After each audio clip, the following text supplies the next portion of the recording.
What is up guys, it's your boy Solheim here, back with another Dragonflight gold making video. So for this video right here, we'll be covering several gold farms you can do right now to make gold, and these ones will be pretty steady gold farms, but also kind of RNG gold farms. So you can farm them for like, let's say 1 hour, get almost nothing from them, or you can farm them for 1 hour and get absolutely like riches of gold. So this video will be based on white and grey transmog items coming in patch 10.0.5, which might actually be out already when this video comes out, and if not, well, you can start farming now and stockpile for when the patch comes out. And if the patch is out, well, you can start doing these farms now and sell these items on the auction house. Another reason that I personally love these farms is that they don't actually require you to have the Dragonflight expansion. So I know a couple of you guys might not have the expansion itself and you're looking to make gold to buy the expansion with through game tokens, through WoW tokens in the game.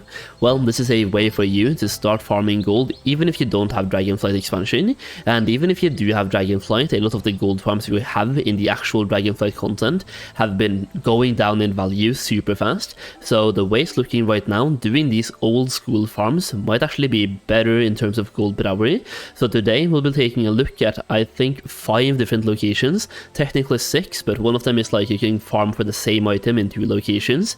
So it's 5 different places to farm for items in the white item transmog category. Before that though, I do want to give a massive shout out to all of you guys who have checked out my Dragonflight gold guide, and if you haven't picked it up yet and you want to know more about what it's about, well, first of all, the link will be down below, and it's also a 170 pages long PDF document for gold making, covering pretty much everything you're looking to know about gold making in World of Warcraft, specifically in Dragonflight. It covers gold farms you can do, professions you can pick up, how to make gold with those professions, and on top of that you also get access to a private Discord community when you buy the guide. You also get early access to videos, exclusive videos, and right now, based on white and grey transmog items becoming, well, transmogable, well, now I've gathered a document for white and grey items, all of the ones that I'm personally looking to buy and farm for now and sell in the next patch. Well, we have a huge document for those items in that private Discord server.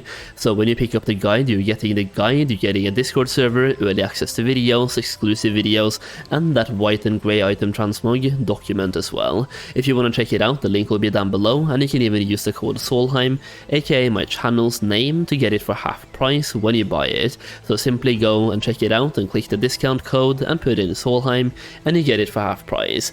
With that being said, let's take a look at the farms, so here we go.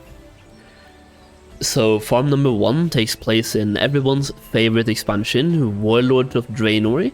So if you play this expansion, you probably already have the requirements for this farm, but it takes place in your garrison. So first of all, you want to have a garrison, and you also want to have the fishing shack at level 3. And the reason for this is that you can get some very lucrative and exclusive items from this farm. So basically you can get the battered jungle hat and the diamond tipped cane. You can also get, well, pretty much everything that a bank character would want to have for a transmog. You get the bracers, for example, the silver lined cuffs and so on. All of these items can actually be fished up when you have the level 3 fishing shack in your garrison. So right here is where it's going to be for Alliance, and for those of you playing Horde, the location will be right here in your garrison as well. Once again, the main items to look out for here are the battered jungle hat and the diamond tipped cane, but you can get some other items as well that I haven't put right here, but there's like some other items that really give you some additional gold per hour from the farm itself. And the requirements for the farm is, first of all, you have to have a garrison and you have to have a level 3 fishing shack. These items can also be obtained from the old version of Dalaran from Wrath of the Lich King. They has a 0.5% drop chance from daily quest bags, so this is pretty much the only place you can actively farm for them. The only other location to get these items are through a daily bag, which has a 0.5% chance, but for example right here, when you have a level 3 fishing shack, you have a chance to loot up a lunar full carp if you're playing Alliance, and when you throw this one back into the water, it will summon a cave dweller, and that cave dweller is the mob that has a chance to give you these items. So basically just have a level 3 fishing shack, fish up some fish, and when you have that special one you can throw back into the water, throw it into the water, kill the mob, loot it, and you're going to get some profit. Next up, we have another very interesting farm. This place you're not really killing anything, but you can farm for different items, and the location itself is going to be right here in the Ghostlands, so you can farm for the Amani Sacrificial Dagger, and also the Amani Scimitar. Hopefully I said that correctly, maybe it's Scimitar, who really knows, but yeah, those two items you can farm for at this exact location in the Ghostlands. So basically when you're at this location right here, it's going to be a catacomb, and you can go inside here, and you will see these items called the burial chests. So you want to be a rogue or someone with the ability to open these chests when you're over here, when you're farming for them. So you want to make sure you have the ability to actually open these burial chests. So when you're standing on them as a rogue, you can use the picklock button, loot the chests, and get what's inside. Usually you're just going to get absolutely garbage, so you're going to get, for example, the rat skeleton, but every now and then you can pick up a white item, specifically the two that I mentioned on the screen, so the Amani Sacrificial Dagger and also the Amani Scimitar. And you can see right now, when I'm alone at this place, there's a lot of lockboxes, so all I have to do is just run around, loot all of them, and do that on repeat. And when there's no more lockboxes, you simply log on to a different character and do a different farm for a little bit until they start spawning again. Usually you will just get random stuff like trash and potions from the lockboxes, but they do have a very small chance to give you something extra as well when you're farming. They do also respawn super quick, so the chances of you actually going out of loot boxes to actually open is pretty small, especially considering it's a pretty huge place. So you can see in this room as well, there's several of these chests. I can even sprint down further, and you will see some more chests inside this room as well. So there's a lot of chests that you can open in this location, and you can basically just stand here and farm these ones on repeat. Once again, the items you're looking for from this place is the Amani Sacrificial Dagger and also the Amani Scimitar, so you might want to look out for the price of those two on your specific server, and if they're selling for a lot of gold, now you know where to farm for them. Next up, we have a farm that a lot of you guys might know about, that maybe you've just forgotten about, and that is the White Bandit, it's a Blood Elf Bandit mask. I have no idea why I said white, but the Blood Elf Bandit mask. This one is super cool, and it was actually used by a lot of twinks back in the day, when you had to choose between this one and the Red Defiance mask, for example. This one kind of held more value, as it was a little bit more rare, and on the screen right now you can see roughly where they are located, the Blood Elf Bandits, so you can basically run around this place and look for these bandits. They do have a fairly high drop chance for the mask itself, so you shouldn't really be expecting to sell this one for hundreds of thousands, but it's going to be another white item you might want to add to your collection and add to your actual stockpile of white items that you're considering selling when it comes to selling transmog items. This one definitely wanted by quite a few people, and I can see some rogues out there looking to get this one for a transmog item for, well, their rogues. Speaking of rogues and transmog, I also want to highlight the Red Defiance mask, which is a bind when picked up mask, but the way I've understood this is that every item that are both grey and white will be BOE, so you can sell them on the auction house. And if that is the case for Red Defiance mask, it might be worth doing some Dead Mines runs, like unironically, might be worth doing for some Red Defiance masks, and sell those on the auctions as well, but once again, time will tell. I just thought that would be honorable mentions and worth checking out if they are in fact BOE when the patch comes out.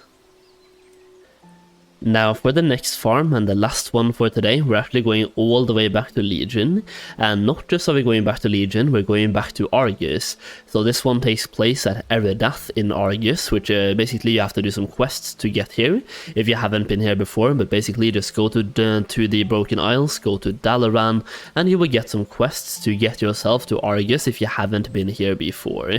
If you played the Legion expansion, you might already have unlocked this place, and basically the farm takes place right here.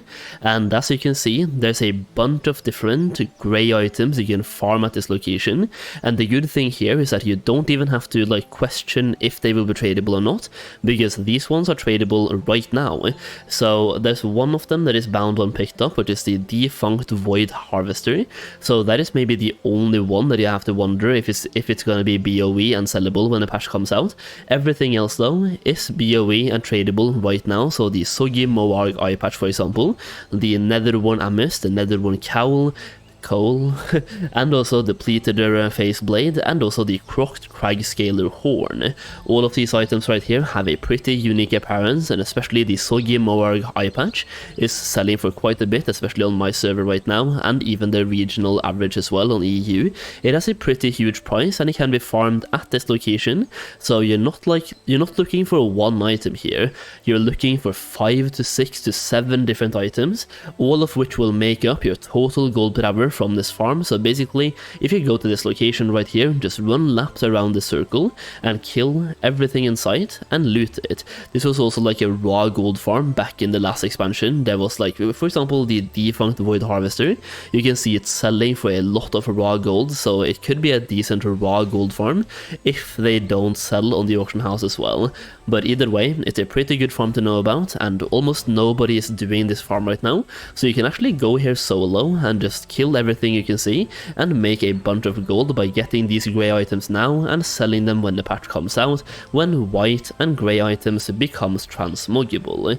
So yeah, just go to this location, and as I drop down you will see there's a bunch of mobs, so you can just pull them all together, kill them pack by pack, definitely up to you, but there's so many mobs at this location, so just run laps around the place, pull everything you see, and you're pretty much going to instant kill everything anyway. It's level 45 after all, they have 15k health, and if you're going here at level 70, you're going to have a good time. Either way, that is basically the video for today. I just wanted to showcase some white and grey items you can actually go out in the open world and farm for, and once again, these are farms you can do regardless of if you have Dragonflight or not, but even based on, like, let's say you have Dragonflight, you have the expansion, well, the prices of materials in Dragonflight right now have gone down quite a bit, but white and grey items will be in heavy demand when the patch comes out, because people can start using them for transmog, so it's going to be like a massive spike in demand for those items, and which also is going to create a massive spike in sales, and also could mean you can sell them for a higher price. So definitely worth looking into white and grey transmog items right now, which is why I'm doing a couple of videos on them to help you guys out. Either way, I hope you enjoyed the video. If you did, please consider dropping a like down below, and consider subscribing to the channel for more Dragonflight content. Thank you so much for watching, and as always, I'll see you again very soon.